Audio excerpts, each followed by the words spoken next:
What do we mean by collections management?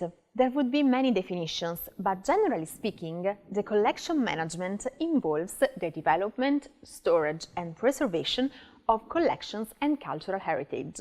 The main purpose is to ensure the safety and the sustainability of artworks, archaeological artifacts or any other cultural object. Collection managers, curators, registrars and archivists are the main professional figures involved in this task.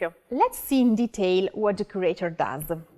A curator or keeper of a cultural institution is a content specialist in charge of taking care of heritage materials.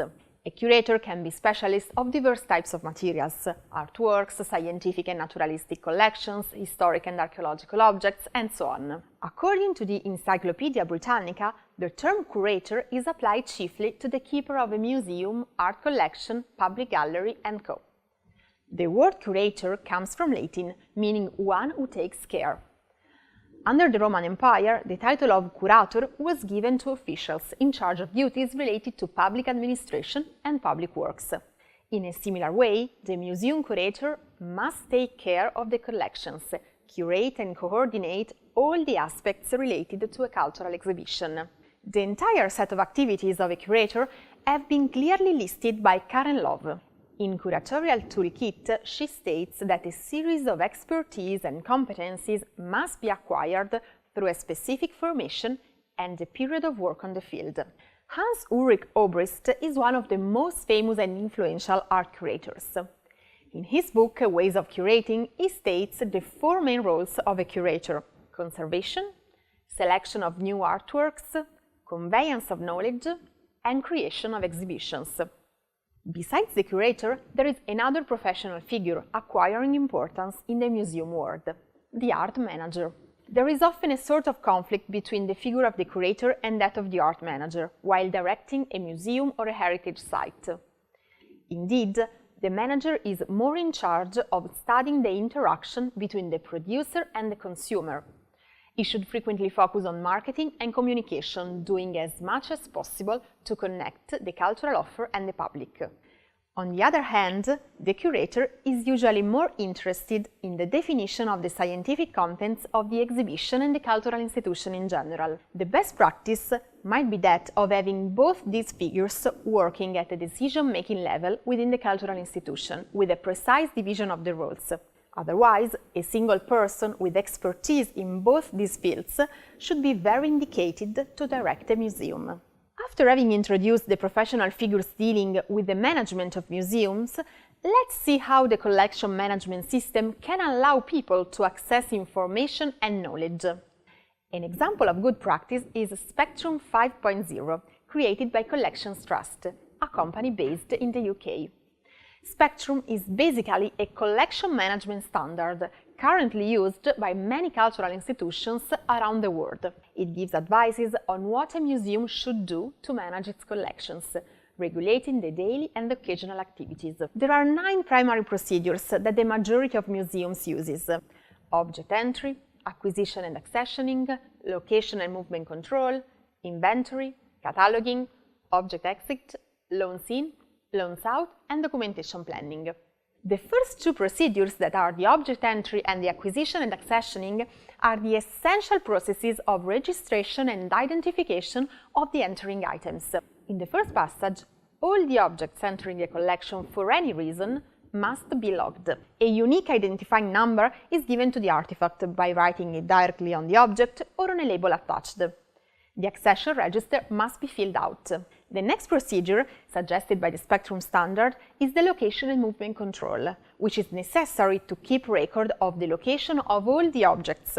The following essential steps are inventory and cataloging.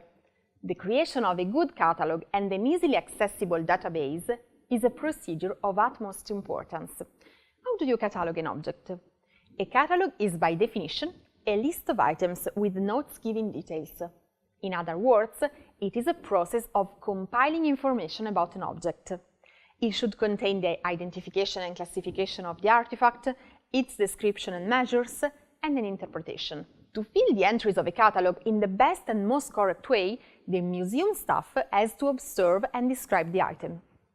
There are many characteristics to take into consideration when observing an object.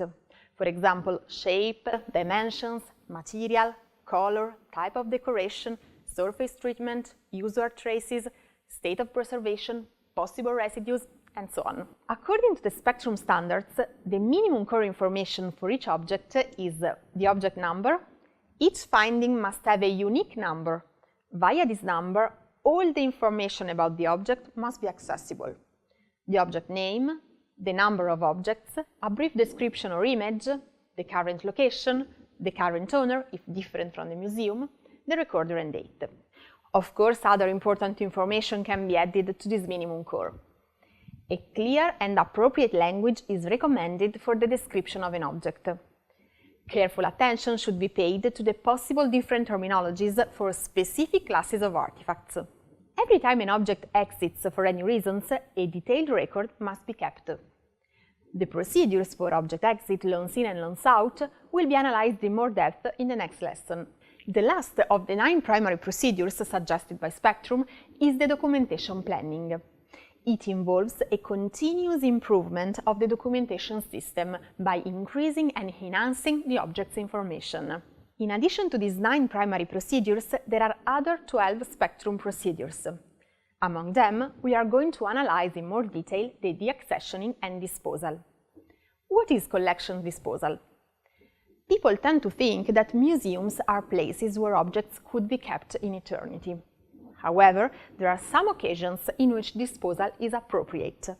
For example, a museum can be no longer able to maintain part of the collection due to economic limitations, or the museum could be unable of restoring some damaged objects, and so on. For this reason, the Museums Association has carried out the research concerning disposal, drafting a disposal toolkit, including guidelines applicable to all museums. It must be underlined that objects are not simply thrown away, but they can be gifted, sold, exchanged, and recycled. Given these premises, it would be recommended for all the museums and cultural institutions to draft a disposal policy to be included within their collections development policy. A good example of participatory exhibition was hosted at UCL in London in 2009. The title of the exhibition was Disposal. The audience was asked what the university museum should have kept and what should have discarded. The audience, made of UCL staff, students and general public, had the role of giving suggestions on how the collections could be better run. To recap, we have described the roles of the museum curator and the art manager. After that, we have put emphasis on the necessary procedures to follow when managing a museum collection of any size and kind. The museum operators should comply as much as possible with all these good practices from the entry to the disposal of an object. Indeed, each procedure is of utmost importance to keep and safeguard heritage materials.